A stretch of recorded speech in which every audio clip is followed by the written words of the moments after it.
All right, welcome back. Back with another not news video.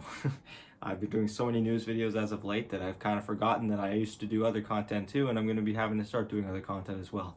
And this is actually an update on something that I did last week where I basically went over 5 days before the deadline for roster locking. I went over all the remaining players and all the remaining teams from the upper division or the top two teams from the lower division, and looking at all of the possibilities for pretty much everything and all the teams that and players that should be expected to make moves within that week. Well, it is now a week past. The deadline is over. Of course, some teams are able to still pick up a player or two, but it looks like every single team in the upper division, at least, is set to go. So before I get into it, again, I want to reiterate, I'm only covering teams and players that were in the upper division of last season or finished in the top two of the lower division of last season. And even then, on the carry side of things, I wasn't able to include every single carry player because there were so many carry players that either left their team or got kicked from their team that I only decided to keep some of the bigger name players. However, I will still be addressing them. And so without further ado, I'm just going to get right into it. And this is a video that I had to take notes for because there was a lot going on this past week. It would have been impossible for me to remember every single roster. So I'm going to be doing my best with this to keep notes. And that's going to be including some players that aren't even on the list, like I had mentioned, for reasons of not being able to fit. But yeah, something you'll notice is that if you look at the teams, which there were 25 in total teams that needed to make changes within the past week, and the only two that didn't make changes at all are teams that gave up their DPC slot, that being Hellbear Smashers and Extremum. The two of them, well, one, Hellbear Smashers gave their slot to Into the Breach in the lower division of the Western European region, and Extremum just gave up their slot in general. They finished dead last in the upper division in Eastern Europe last season, and they just didn't have a roster that was able to come back. So yeah, every other single team on this board made their changes. Starting off in the Western European region, I don't know why I have Hellbear Smashers crossed out. I think when I was doing this, I actually included them because technically they did move something around, whereas Extremum just kind of stayed stale. Hellbear Smashers actually gave their slot away.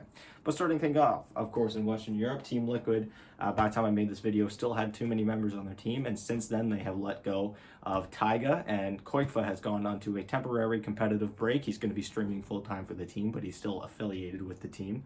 We had Team Secret, who of course brought in Ice Ice Ice and Sumail. At this point, EG was not on the board because, Ice Ice Ice was not on the board because he was still with Evil Geniuses by the time I made this video. So there are a few names that you might not see on this board. Just know that maybe by the time I made this video, they actually weren't free agents yet. One that I know that I did miss, and I don't know how I could have possibly missed it, and is FY, but that ended up being a mistake that aged pretty well, considering FY is going to be taking a break for the next season, so, or at least the first tour of next season. So yeah, Alliance, of course, they had lost Limp, S4, and and FNG. Since then, they have replaced them with Aramis, Supreme, and Lelis. So that's going to be an exciting change for Alliance. It's going to be a pretty big difference, I'd imagine. They kept Hanskin and Nico Baby, and of course Hanskin now playing position 5. I'm assuming he's going to be the captain of that stack. Regardless, it's going to be interesting to see how it goes. By the time I made this video, OG was only still missing Saksa and Sumail. Since then, they have gotten rid of their entire roster, and they've got a completely new one now. So yeah, again, a lot has happened, even more so than what should have happened in the past week. We had Hellbear Smashers, who, like I mentioned, gave their slot away, and Spider Pigs, who have now renamed themselves to Cool Guys. They have picked up, they were missing a position 4 and 5 earlier, and they have picked up Omar and DNZ to fill in for them. Next up in Eastern Europe, we have AS Monaco Gambit, who were missing a position 4 and 5 about a week ago now. They have then picked up Immersion and Happy Diorara. Sorry if I'm mispronouncing that. They've made some nice additions there. Hopefully they're managing to stay competitive in that upper division there. As for Windstrike, they dropped down to the lower division this season. They were missing a mid laner, and they've picked up Droden to fill that slot. So I'm sure they're hoping to get back up to that upper division as soon as possible.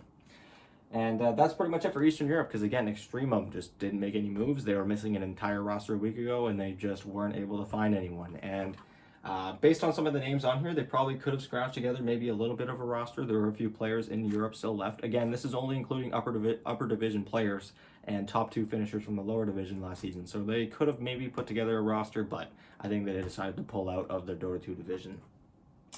Moving down to South America, this time last week, we had No Ping and Unknown, who were still missing entire rosters. No Ping has since signed RDO, who was notably playing as a stand-in for Hikori at this time last week, who did not end up sticking around with them. They picked up Analog, Monster, who was in the NA lower division DPC last season, Theolacor, and KJ. So pretty decent roster there for No Ping. They're looking to stay competitive. For Unknown, they've picked up Argius, Black Soul, No Name, Moonlight, and Feeling. That is a little bit of a downgrade. They had a little bit of a down season last season, so I'm sure they're just hoping that this stack is a little bit better than the last one, and they're hoping to get to that upper division as soon as possible. As for Hikori, again, they had RDO standing in for them for a little bit. He did not end up being the player that they signed. They instead get Yuma to play position 1, and for the mid lane, they've got Mr. Jeans. So we'll see how that works out for Hikori. Next up in North America, again, a lot of movements in North America, and by this time last week, Only Fly was out of EG, and that happened right before I made this video. So Evil Geniuses could have possibly just not even been on this board had I made it just a few hours before I did. They, of course, lost Fly and Ice Ice Ice. They've since replaced them with Nightfall and Jirax coming out of retirement. So that's two players that I didn't have on this board. One, because Nightfall was not officially out of Virtus Pro yet. There were rumors that he was going to be. And Jirax I did not have on the board because, of course, he was in retirement. And I'm not going to be including any players who are on retirement. Even though in Dota 2, retirement basically just means maybe a few months, maybe a year off Dota. For Jirax, it was 2 years. But still, it's not much of a retirement if you're coming back, huh? Next up, we have 4 Zoomers, who, of course, actually by this time last week, they did have Custabile, Gunner, and Husky still on their team. I just was not fully aware because it had just happened right before I made my video. Of course, Husky and Gunner being the only returning members from last season's stack, Custabile coming in from SG Esports. They have also picked up Moo and Z-Freak from Sad Boys. I just covered that in my last video now.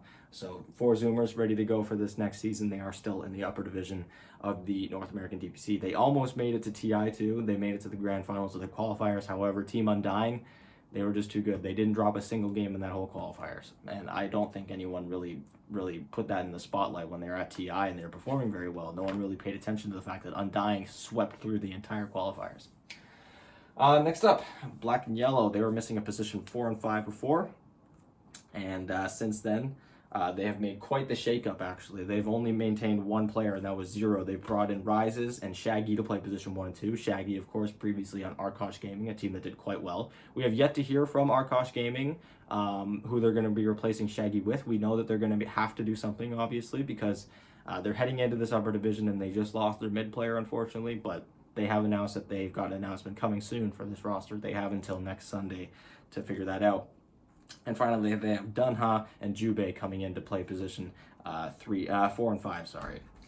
Next up, we have Simply 2Based, who are only missing a position 4, and they picked up Flea to come in for them. Again, they're hoping to do a little bit better, stay competitive with some of these top teams in North America, and maybe get their way into a major. It is going to be difficult, not only because the top teams in North America are still quite considerably strong, but also because North America only has 2 slots available for the major. So it's going to be really difficult because you have to beat out teams like Undying, who have stayed together since TI, Evil Geniuses, who might have a little bit of a shaky start, but I'm sure once they get going, they'll be very strong, and Quincy Crew, who I can say the exact same thing for. So we'll see how it works out for them.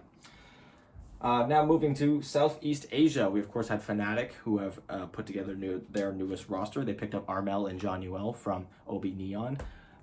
So they're looking to maybe turn this season around, have a little bit of a better time. They did make it to TI, however, they did not exactly have the best time at TI.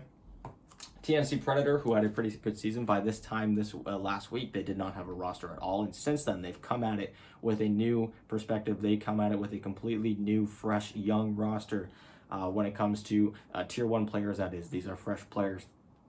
They come in with Young God, Yao, Zhao Yu, Playhard, and Febby. Febby, a player who has been around TNC for quite a while and has been around the pro scene for quite a while. But the rest of the team is still considerably young, and they're definitely looking for the future. I don't think TNC Predator is a team that is looking to make it to the majors very, very quickly. Maybe by the end of the season, when the points are more, when there's more points up for grabs in the seasons and in the majors, they'll probably be getting into more form there. Maybe they'll make a roster change or 2. We'll have to see. We have Boom, who were missing a position 1 player before. They've gone ahead and replaced him with Tino. Tino was actually a player that I had on my board before, but because I didn't have enough space, I actually had to take him off. So Tino is another one of the players that should have been up there that has now been snapped by Boom, a team now in the lower division, unfortunately. We have Execration, a team that was missing also just a position one they've replaced.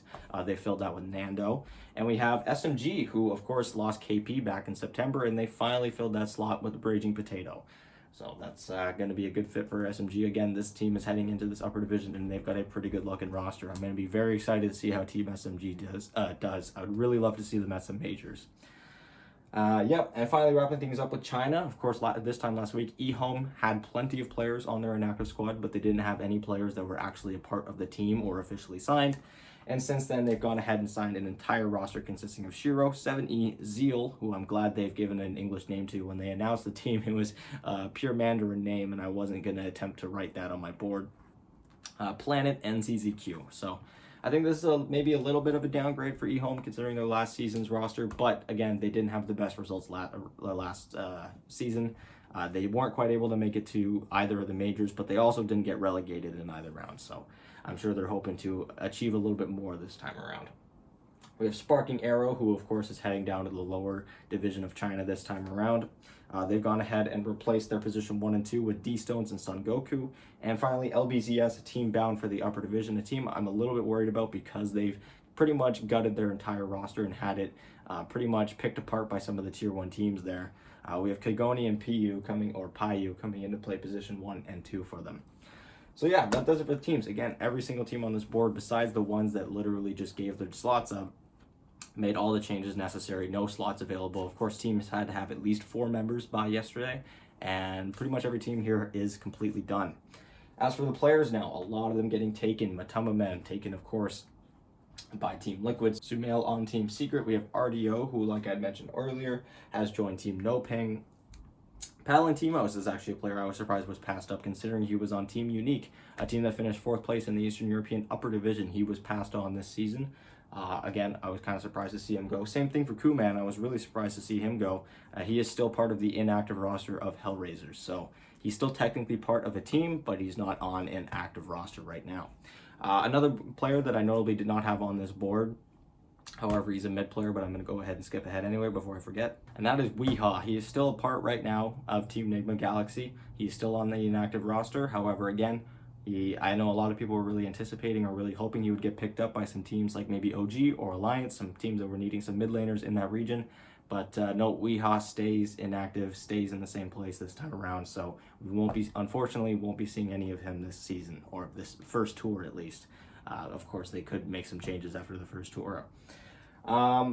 Next up, we have Fear, who of course was on Sad Boys, who are now Bumblebees, who are now not the same team at all anymore in North America. Fear, of course, also coached Thunder Predator during TI, which did not turn out very well at all. That team went completely winless in the whole tournament. It was pretty sad. He is yet to find himself on a new team, as he is still competing as a player. He was just coaching during TI. We have Dreamacell, who last played for Boom, has yet to find himself a team. Boom, again, a team that didn't exactly perform probably as well as they wanted to. They finished bottom 2 of the upper division, and I think they thought that maybe Dreamacell was the reason why they didn't do so well, so they only got rid of him. They only replaced him with Tino now. We have Sylar, who has yet to find himself on a new team at this point. He was last on eHome. Another one that I was kind of surprised they got passed on, but again, eHome, a team that didn't exactly have the best results. So maybe not a whole lot of traffic coming his way when it comes to offers. And then finally, we have I Don't Care, who last played for Sparking Arrow. Again, another team that had a miserable season in that Chinese upper division. They went completely winless. They didn't win a single series or a game in that whole division. So, yeah. I Don't Care gets passed up on. Now looking at mid laners, again, like I'd already mentioned, Weehaw, I got ahead of myself there. Limp from Alliance, he has been passed on. He has not been picked up by anyone. I had mentioned when Limp got kicked that not very many teams were looking for a mid laner at the time that he got kicked, which was really unfortunate timing. He has yet to find himself even on a lower division team. He might end up on a lower division team somewhere, but he also might take this time off. So far, Limp's still in the pool. Same thing for Iceberg, who last played for Na'Vi, has not found himself on a team yet. Again, Na'Vi, another team that probably didn't perform as well as they wanted to last season. So they're making the changes they think is necessary. We then have Depressed Kid, who of course last played for Team Empire. He is still on their roster, listed as an inactive player as of right now. So again, he's technically on a roster, but he's not on the prime roster. And that kind of does it for mid laners. A lot of mid laners got picked up. Of course, we had 40R getting picked up by the King RD stack. We had Gunnar, who finds himself back on 4 Zoomers. Armel finds himself now on Fnatic.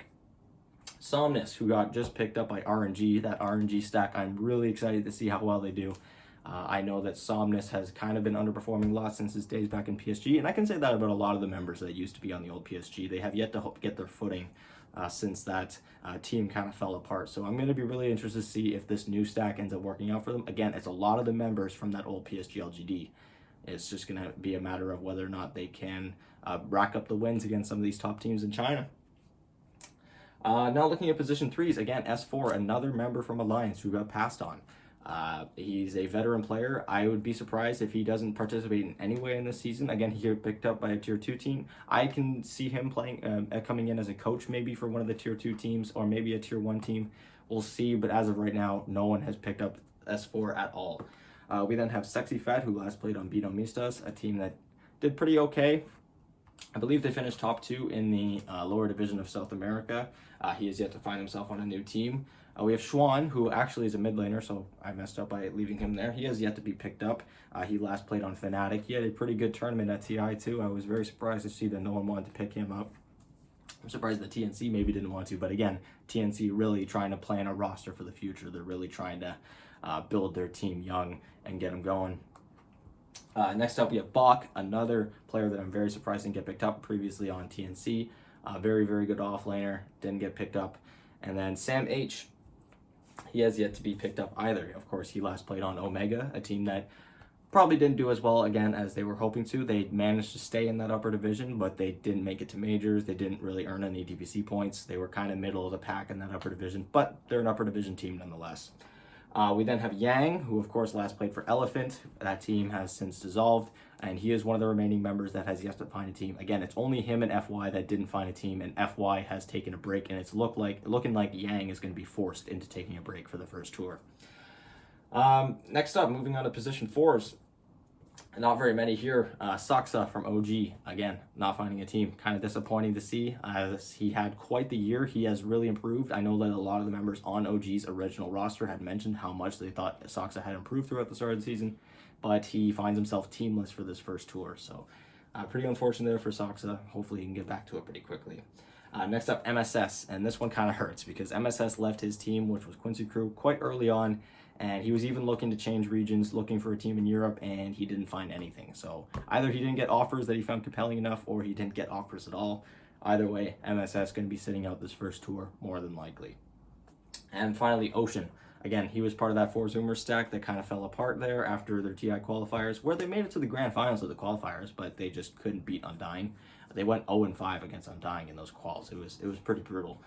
But they made it to the grand finals nonetheless, but the team doesn't stick together, and Ocean, still to this date, not on a team right now. So we'll see if he ends up coming back or if he ends up just sitting out this season. And that does it. Yeah, not a lot of positions forwards left in the pool when it comes to upper division. Finally, now looking at position 5 players, we have Always Wanna Fly, who last played on Na'Vi. He has still gone teamless. Again, Na'Vi, a team that last season did not perform maybe as well as they were hoping, so maybe not a whole lot of demand for players on that team. And we have Lil, who of course last played for Hellraisers. He has yet to find himself on the team. And again, another support player from the old Quincy Crew, SVG, has yet to find himself on a team. SVG is a veteran player. He's been playing with those members that were on that Quincy Crew stack for such a long time. I'm sure he's just looking for something new, but it doesn't look like he's going to find it for this first tour, which is a little unfortunate. Again, kind of a veteran player in North America here, not really getting the credit he may deserve. So yeah, this is a look at the board a week after I initially made it, a day after the rosters have locked, and there has been a lot of changes. It's been really exciting to follow. I've been covering news all week in case you missed anything like that, or if you're at all curious about any of these rosters on here, for example, like 4 Zoomers or Black and Yellow. I just did a video on that just before this one. Or some of these other teams like eHome, I did a video on yesterday. Any of these teams, if you're all curious, I more than likely covered them on my news of the week in this past week. So thank you guys so much for watching. Thank you guys so much for 800 subscribers. It has been insane. I'm saying that when I have 798 subscribers as of before recording this. So I'm assuming on hitting that. Sorry if I'm getting ahead of myself, but I just want to say thank you guys so much. The support has been overwhelming, and I am so happy to have found people that want to watch me. And yeah, thank you guys so much for watching. The content's going to keep on coming starting tomorrow again with another video.